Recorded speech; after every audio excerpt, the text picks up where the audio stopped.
अभी जो दृश्य आपने देखा यह महज 2 दिन पहले का है। आपको यह भ्रम हो सकता है कि कोई प्राकृतिक घटना हुई होगी, कोई दुर्घटना हुई होगी, जैसे सिलेंडर फटना, आसमान से बिजली गिरना आदि।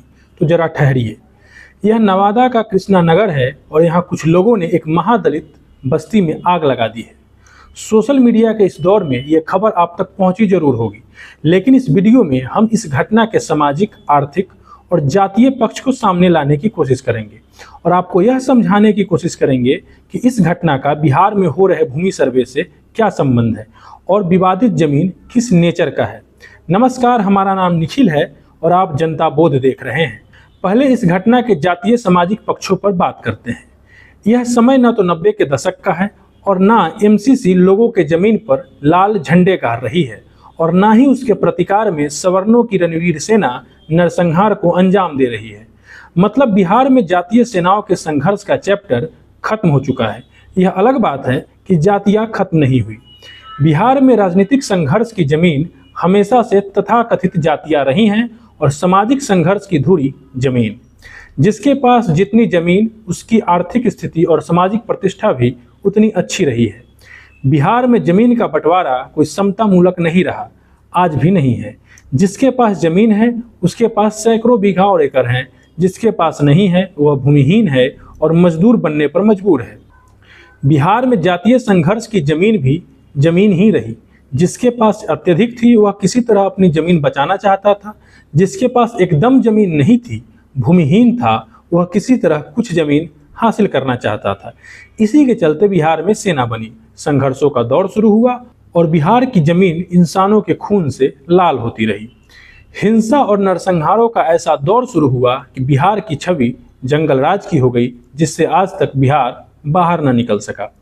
शंकर बीघा, सेनारी और लक्ष्मणपुर बाथे की याद बिहार के लोगों के जहन में धुंधली पड़ रही थी कि नवादा जिला के कृष्णा नगर में महादलितों की बस्ती में आग लगाकर फिर उन यादों को हवा दे दी गई है। हालांकि तब के संघर्ष और अभी के घटना में अंतर है, उनके कारणों में अंतर है, लेकिन तरीकों में समानता है। घटना को अंजाम देने के तरीके कुछ हद तक 90 के दशक वाले हैं। बिहार में जब जातीय संघर्ष चरम पर था तो ऐसे ही गांव के गांव या समूचे टोले को घेर कर आग लगा दी जाती थी। लोगों को कतार में खड़ा करके गोली मार दी जाती थी। हालांकि नवादा में हुई घटना में अभी तक किसी जान के नुकसान होने की खबर नहीं है, सिर्फ माल का नुकसान हुआ है। हमारा मकसद आपको यह बताना है कि तब और अब में क्या समानता और कितना अंतर है। जहाँ तक समानता की बात है तो कारण और तरीकों में समानता है। तब भी संघर्ष का कारण जमीन थी, सो अब भी है। संघर्ष के तरीकों में गांव जलाना, हत्या करना शामिल था, सो अब भी है। समानता का एक रूप ये भी है कि तब भी गरीब और दलित जातियों पर अत्याचार होते थे, सो आज भी हो रहे हैं। जहाँ तक अंतर का सवाल है, अंतर सिर्फ एक मामले में है और वह यह है कि तब संघर्ष 2 जातियों या वर्गों में होता था और आज जो नवादा में हुआ उसे समान जाति के दबंगों द्वारा किया गया है। यहाँ 2 जातियों का संघर्ष नहीं है। यहाँ लड़ाई में दूसरी तरफ सवर्ण नहीं है, लड़ाई अगड़े पिछड़े की नहीं है। यहाँ दबंग दलितों ने कमजोर दलितों के घर फूंक दिए। कुल मिलाकर बात यह है कि संघर्ष की जमीन वही है, लेकिन लोग बदल चुके हैं। अब उनके अपने ही लोग उनके जान के दुश्मन बन चुके हैं, क्योंकि कुछ लोगों की आर्थिक स्थिति अच्छी है, सामाजिक प्रतिष्ठा कृष्णा नगर के दलितों से अलग है। इससे कोई फर्क नहीं पड़ता कि वह समान जाति के हैं, वह भी महादलित हैं। हमारे समाज में जात और जातीय संघर्ष को भी अलग अलग चश्मे से देखा जाता है।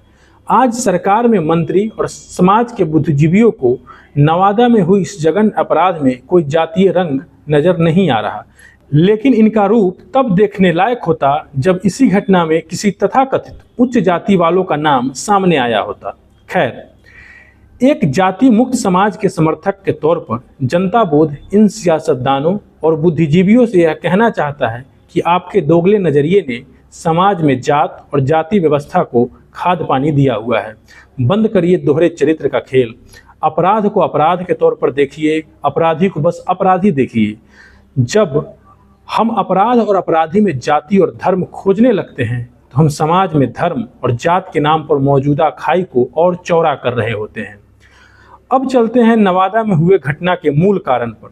हम आपको समझाने की कोशिश करेंगे कि आखिर यह घटना हुई क्यों।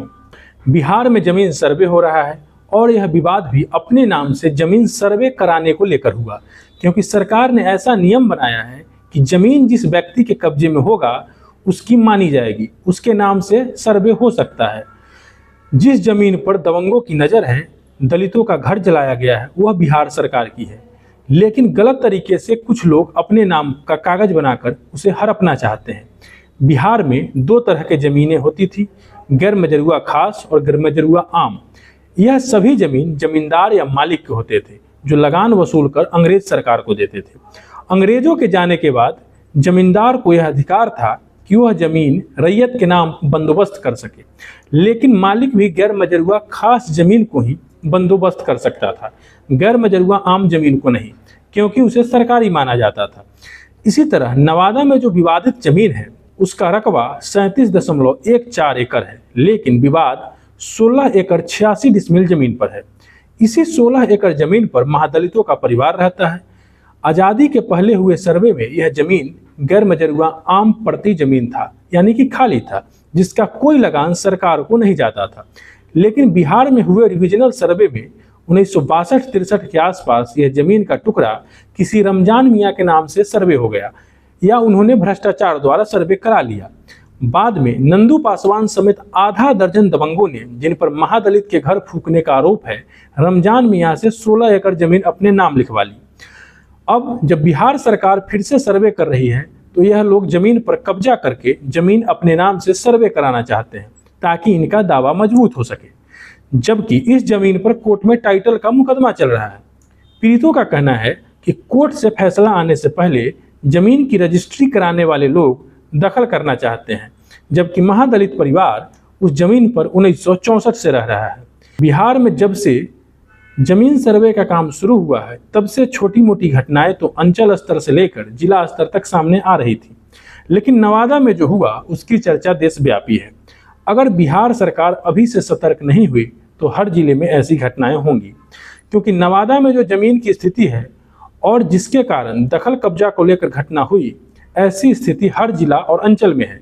तो ऐसे में बिहार के डबल इंजन की सरकार को अपनी स्पीड बढ़ानी पड़ेगी, यानी सतर्कता बढ़ानी पड़ेगी, ताकि ऐसी घटनाएं दोबारा न हो सके।